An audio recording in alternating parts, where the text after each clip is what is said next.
Hello friends, இன்றைக்கி பாலிட்டிலேருந்து 3 important committees பார்க்கலாம். First SK தார் கமிட்டி, தார் குழு. இது எப்போது அமைக்கப்பட்டது? 1948ஆம் ஆண்டு அமைக்கப்பட்டது. எதற்காக இது அமைக்கப்பட்டது?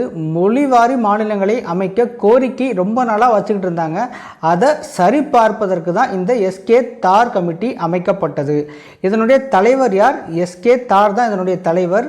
உறுப்பினர்கள் ஜெகத் நரேன்லால் மற்றும் பன்னாலால், இந்த 2 உறுப்பினர்கள் இருந்தாங்க. தலைவர் எஸ்கே தார் அவர்கள்.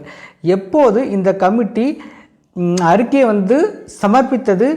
டிசம்பர் 1948ஆம் ஆண்டு அறிக்கையை சமர்ப்பித்தது. இது என்ன சொன்னுச்சுன்னா, மொழிவாரி மாநிலங்களை அமைப்பது தேவையற்றது, அது தேவையில்லாதது என்று இந்த தார்குழு கமிட்டி சொன்னது. அடுத்தது ஜேவிபி கமிட்டி பற்றி பார்க்கலாம். இது எதனால ஜேவிபி கமிட்டின்னு வச்சாங்க? ஜவஹர்லால் நேரு, வல்லபாய் பட்டேல் மற்றும் பட்டாபி சீதாராமையா, அவங்க 3 பேரும் சேர்ந்து இருந்ததுனால தான் இது ஜேவிபி கமிட்டின்னு வச்சாங்க. இது எப்போது உருவாக்கப்பட்டது? 1948 டிசம்பர் மாதம் உருவாக்கப்பட்டது. எந்த அமர்வில்? ஜெய்ப்பூர் அமர்வில் உருவாக்கப்பட்டது. ஜேவிபி கமிட்டி எந்த அமர்வில் உருவாக்கப்பட்டது? ஜெய்ப்பூர் அமர்வில் 1948ஆம் ஆண்டு டிசம்பர் மாதம் உருவாக்கப்பட்டது. அறிக்கை எப்போது இது சமர்ப்பித்தது?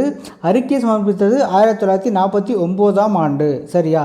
இது அறிக்கையில் என்ன சொன்னாங்கன்னா, மொழிவாரியாக பிரிந்து நிற்பது தேசிய ஒற்றுமைக்கும் ஒருமைப்பாட்டுக்கும் ஆபத்தானது அப்படின்னு சொல்லி இந்த ஜேவிபி கமிட்டி அறிக்கை சொன்னது. சரியா? இதுக்கப்புறம் முக்கியமான ஒரு கண்டென்ட் இருக்குது. 1952ஆம் ஆண்டு பொட்டி ஸ்ரீ ராமுலு அவர்கள் 56 நாட்கள் உண்ணாவிரதம் இருந்து இறந்து போயிருப்பாங்க. சரியா?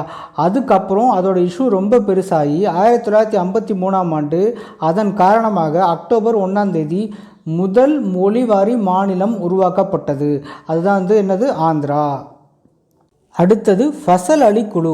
இது மாநில மறுசீரமைப்பு ஆணையம். அதுதான் ஃபசல் அலி குழு. இது எப்போது உருவாக்கப்பட்டது? 1953ஆம் ஆண்டு உருவாக்கப்பட்டது. இதனுடைய தலைவர் யார்? தலைவர் ஃபசல் அலி அவர்கள். உறுப்பினர்கள் KM பணிக்கர் மற்றும் KM குன்ஸ்ரு, அவங்க 2 பேரும் தான் உறுப்பினர்கள். இதோட அறிக்கை எப்போது சமர்ப்பிக்கப்பட்டது? 1955ஆம் ஆண்டு அறிக்கை சமர்ப்பித்தது. இது என்ன சொல்லியிருப்பாங்கன்னா, மொழிவாறு மறுசீரமைப்பு ஆணையம் இதை ஒத்துட்ருப்பாங்க. என்னது? நீங்கள் மொழிவாரியாக மாநிலங்களை பிரிக்கலாம் அப்படிங்கிறது ஃபசல் அலி குழு தான் ஒத்துட்ருப்பாங்க. ஆனால் இன்னொரு நிராகரிப்பும் அதில் வச்சுருப்பாங்க. அது என்ன நிராகரிப்பு? ஒரு மொழி ஒரு மாநிலம், அதை நிராகரிச்சிருப்பாங்க. யார்? ஃபசல் அலி குழு அதை நிராகரிச்சிருப்பாங்க. அதே மாதிரி இக்குழுவின் பரிந்துரையின்படி 1956ஆம் ஆண்டு மாநில சீரமைப்பு சட்டம் 7வது சட்ட திருத்தம், அதன்படி நவம்பர் 1ஆம் தேதி 14 மாநிலங்கள் மற்றும் 6 யூனியன் பிரதேசங்கள் உருவாக்கப்பட்டிருப்பாங்க. இதான் ஃபசல் அலி குழு.